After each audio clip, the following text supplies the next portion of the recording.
Imagínense vivir puerta con puerta con un ciudadano ejemplar, que en el fondo oculta una doble vida completamente aterradora. Hoy vamos a desglosar el caso de Miguel Cortés Miranda, un evento que de verdad sacudió a toda la Ciudad de México y nos demostró cómo la realidad siempre supera la ficción.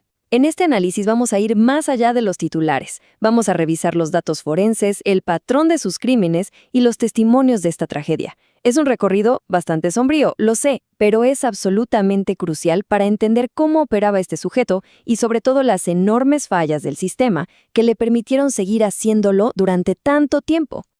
Y antes de sumergirnos en los detalles del caso, es súper importante que anclemos este análisis justo aquí, en la perspectiva de quienes sufrieron lo inimaginable. Escuchen bien estas palabras de Cassandra, la madre de María José. Cuando alguien te dice que es más fácil morir que pagar por lo que hizo, te das cuenta del inmenso dolor de estas familias. El sistema simplemente les arrebató el cierre que tanto necesitaban y merecían. No estamos aquí para glorificar a un asesino, para nada.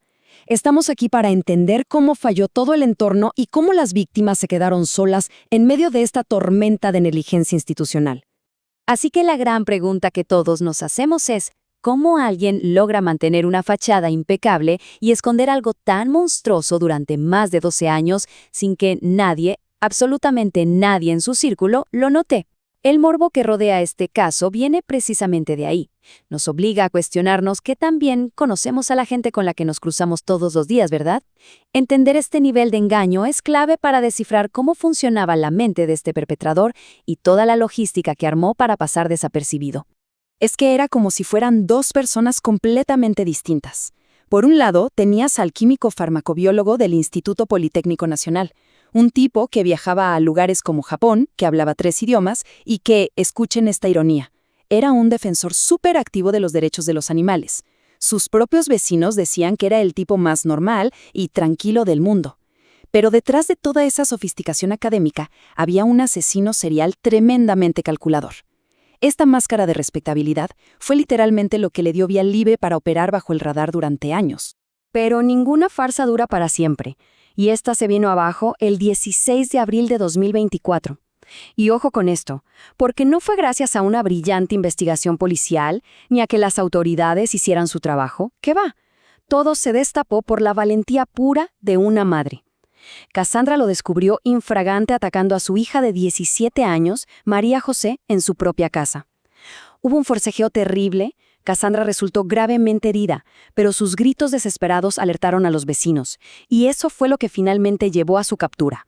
Fue el amor y el instinto de una madre lo que logró frenar a este depredador. Y al hablar de esto, tenemos que centrar la historia donde realmente importa, en las mujeres a las que les robó la vida.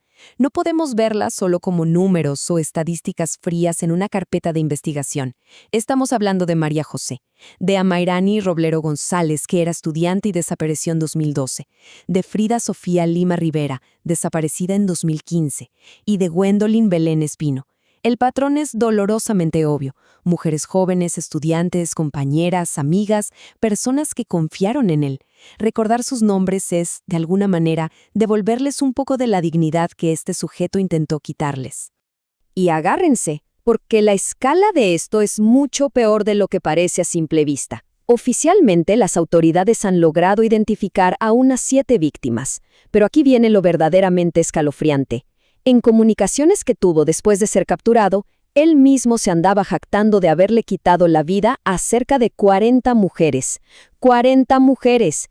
Esta brecha gigantesca entre los casos confirmados y los que él reclamaba es un vacío inmenso de justicia. Significa que hay decenas de familias allá afuera viviendo en la total incertidumbre, buscando respuestas que a lo mejor nunca van a encontrar. Si todavía quedaba alguna imagen del profesional ejemplar, los cateos en su departamento en Iztacalco la borraron por completo. Lo que encontraron ahí fue una pesadilla absoluta. 20 restos humanos, 5 cráneos conservados de una forma macabra, herramientas quirúrgicas, químicos y lo que más hiela la sangre, identificaciones personales de al menos 20 mujeres diferentes. Este lugar no era una simple casa. El tipo había adaptado su propio departamento en medio de una zona residencial súper común para convertirlo en una escena del crimen y ocultar sus atrocidades durante años. Si analizamos su modus operandi, el patrón es súper perturbador. Las autoridades encontraron sus diarios personales y no se imaginan la frialdad con la que escribía. Documentaba de forma casi clínica cómo iba, según él, perfeccionando sus técnicas de estrangulamiento con el paso del tiempo. Cada página demostraba que se sentía cada vez más seguro, totalmente impune. Su estrategia era macabramente simple. Atraía a mujeres que confiaban en él, aprovechaba esa imagen de inofensivo profesional de laboratorio y justo cuando bajaban la guardia, atacaba. Y lo más retorcido de todo esto es que el sujeto escondía sus confesiones a la vista de todos. Publicaba este tipo de poesía morbosa en su perfil público de Facebook. Eran textos súper detallados, fechados justo alrededor de los días en que desaparecían sus víctimas, y los peritos hoy sospechan que eran confesiones disfrazadas de actos de necrofilia. Exponer algo así en una red social abierta nos habla de un narcisismo brutal. Era su manera enferma de revivir lo que hacía y de burlarse de la sociedad en su cara, sintiéndose totalmente intocable. Pero a ver, esta tragedia no es solo culpa de un criminal actuando en las sombras. Es el resultado de años y años de inacción del sistema. Empezamos en 2012 con la desaparición de Amairani, luego Frida en 2015. El tiempo siguió pasando hasta llegar a 2020, que fue un momento crítico, una oportunidad de oro que el sistema judicial dejó pasar por completo. Todo este historial de omisiones nos llevó de manera inevitable al desenlace de 2024. Los puntos siempre estuvieron ahí, listos para ser conectados, pero nadie quiso verlos. Para que se den una idea del nivel de negligencia, escuchen esto. Documentos oficiales confirman que desde el 2020 las autoridades ya lo tenían identificado en una investigación por la desaparición de una colega de su trabajo. Tenían su nombre completo, sabían dónde trabajaba, tenían su celular personal y había testimonios que decían que él fue la última persona en verla. ¿Y saben qué hicieron? Absolutamente nada. Cero acciones contundentes. Esto nos demuestra la cruda realidad de que las familias pelearon completamente solas frente a un sistema paralizado.